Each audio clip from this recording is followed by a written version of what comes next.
Selamat datang dalam diskusi kita hari ini. Topik yang akan kita bahas menyentuh inti dari keberadaan manusia dan menjadi pertanyaan yang telah dipikirkan sepanjang sejarah, apakah ada kehidupan setelah mati?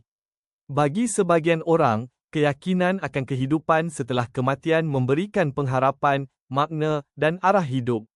Bagi yang lain, kematian adalah akhir dari kesadaran dan hidup ini adalah satu-satunya kesempatan untuk menciptakan nilai dan tujuan. Hari ini, kita akan mendengarkan dua sudut pandang, dari sisi teis yang percaya akan adanya kehidupan setelah kematian menurut iman dan ajaran agama. Dan dari sisi etis yang memandang kematian secara ilmiah dan skeptis terhadap klaim kehidupan setelahnya. Tujuan kita bukan untuk menentukan siapa yang benar, tetapi untuk memahami lebih dalam bagaimana manusia memaknai hidup dan akhirnya, kematian. Saya percaya bahwa kehidupan tidak berakhir dengan kematian fisik. Ada sesuatu yang melampaui tubuh ini, jiwa. Keyakinan akan kehidupan setelah mati memberikan harapan, makna, dan dorongan moral untuk hidup dengan baik di dunia ini. Saya memahami kebutuhan manusia akan harapan, tapi saya berpendapat bahwa tidak ada bukti kuat untuk kehidupan setelah mati. Ketika otak berhenti berfungsi, kesadaran pun hilang. Saya lebih memilih menerima kenyataan itu, meskipun terasa tidak nyaman. Tapi banyak kesaksian tentang pengalaman mendekati kematian, near-death experience, yang menggambarkan cahaya, kedamaian, bahkan bertemu sosok ilahi. Bukankah itu menunjukkan bahwa kesadaran bisa terpisah dari tubuh? Pengalaman itu bisa dijelaskan oleh kondisi otak saat kekurangan oksigen atau berada dalam stres ekstrim. Halusinasi dan ilusi sangat mungkin terjadi dalam situasi seperti itu. Bahkan pengalaman itu tidak konsisten antar budaya, yang menunjukkan pengaruh psikologi, bukan realitas spiritual. Namun kepercayaan akan kehidupan setelah mati sudah ada sejak zaman kuno dan hampir semua agama mengajarkannya. Apakah itu semua hanya kebetulan budaya, atau memang karena manusia secara intuitif merasakan adanya kehidupan selanjutnya? Justru itu bisa dijelaskan sebagai cara manusia mengatasi ketakutan terhadap kematian. Evolusi bisa menanamkan kepercayaan seperti itu untuk menenangkan pikiran dan menjaga kestabilan sosial.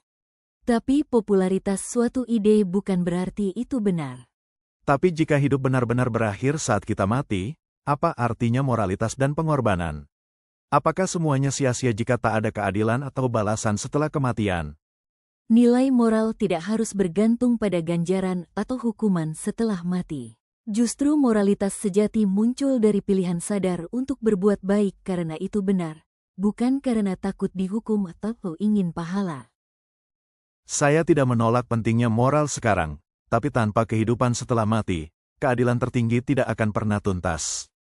Banyak orang jahat mati tanpa menerima akibat, dan banyak orang baik menderita sampai akhir hidupnya. Itu memang menyakitkan, tapi bukan alasan untuk menciptakan harapan palsu.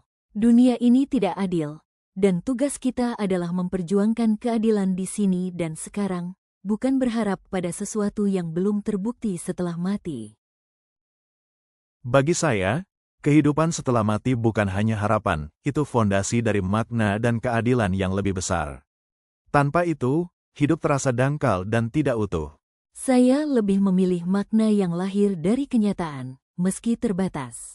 Hidup ini berharga justru karena singkat.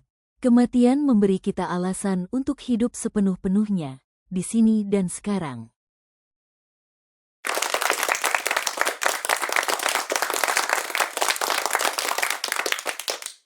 Perdebatan hari ini menunjukkan bahawa keyakinan dan keraguan, iman dan akal, sering berjalan berdampingan dalam pencarian makna hidup. Meski berbeza pendapat, kita bisa melihat bahawa di balik semua argumen ada keinginan yang sama, memahami kebenaran dan menjalani hidup dengan kejujuran hati. Semoga percakapan ini bukan akhir, tapi awal dari perenungan yang lebih dalam. Terima kasih atas perhatian dan keterbukaan anda semua.